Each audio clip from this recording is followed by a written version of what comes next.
अस्सलाम वालेकुम।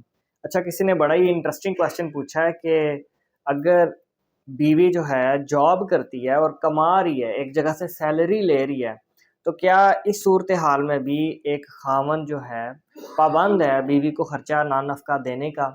यानी कल को कोर्ट में औरत जा सकती है इसके बावजूद अगर खर्चा देने से हस्बैंड रोक देता है कि जनाब बीवी तो कमा रही है, जॉब भी कर रही है, महाना कमाती है, सैलरी आती है, अब मैं खर्चा किस चीज़ का दूँ? तो मैं पाबंद हूँ?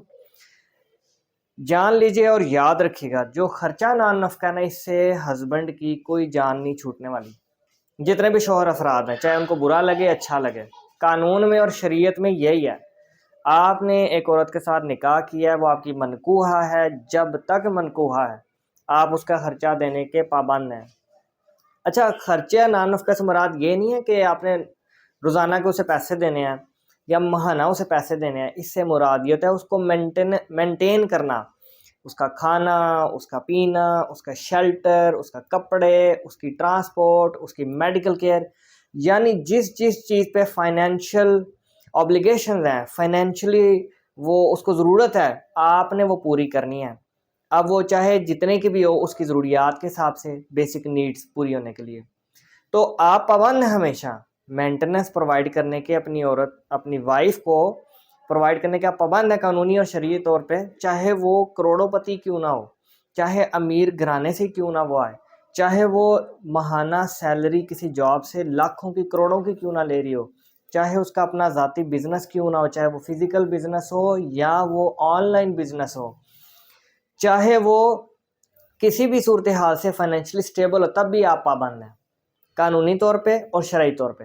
अब दूसरी बात है, अगर एक खातून खुद कॉन्सेंट के साथ कहती है कि नहीं ठीक है, मैं अपने आप को सपोर्ट कर रही हूँ, मैं अपने हस्बैंड पे बर्डन नहीं डालती, मैं अपने मैटर्स खुद देख लूँगी, वो एक अलग बात है। वो खुद वॉलंटरली छोड़ रही है, वो आप पे एहसान कर रही है, ये उसकी मेहरबानी है।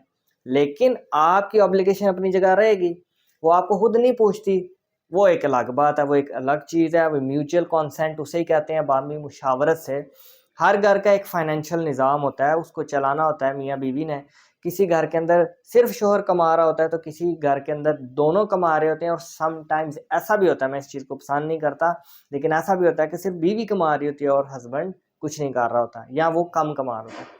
इन सारी सिचुएशंस के अंदर एक आपकी हार्मनी होती है, म्यूचुअल अंडरस्टैंडिंग होती है। लेकिन सब सिचुएशंस के बावजूद भी अगर खामन जो है खर्चा नहीं देता वाइफ को, और वाइफ जो है तकाजा करती है कि मुझे खर्चा दिया जाए, चाहे वो वेल एस्टेब्लिश्ड है, तो वो राइट पे होगी, कानून से हक देता है और आपके ऊपर लाजिम है उसे खर्चा दें। यहाँ पे थोड़ा सा मैं एडिशन कर दूं कि कानून साथ में ये भी कहता है कि खर्चा नानो नफका की हकदार जो है वो खातून होगी जो ओबीडियंट वाइफ है, जो अपने शोहर के अतात गुजार है, उसको ओबे कर रही है। और सबसे बड़ी कंडीशन क्या होगी, इसको डिफाइन कैसे किया जाएगा कि जी मैं ओबीडियंट हूँ कि नहीं? एक वाइफ जो है अपने आप को किस यार्ड स्टिक में डाले या मेजरिंग इंस्ट्रूमेंट लाए जिससे पता चले कि जनाब ये ओबीडियंट है। वो ये है कि वो शोहर के साथ उसके घर में रहे, खुद साख्ता घर छोड़ के ना चली जाए, और कॉन्जुगल राइट्स यानी अज़दवाजी हकूक हर तरह के अदा करे जो कि एक हस्बैंड उससे तकाजा करता है। और शरीयत ने ये उसके ऊपर लाजम किया, यानी औरत के ऊपर लाजम किया कि वो ओबीडियंट रहे हस्बैंड के। इस सूरत के अंदर हस्बैंड जो है मेंटेनेंस देने का पाबंद है। Thank you very much.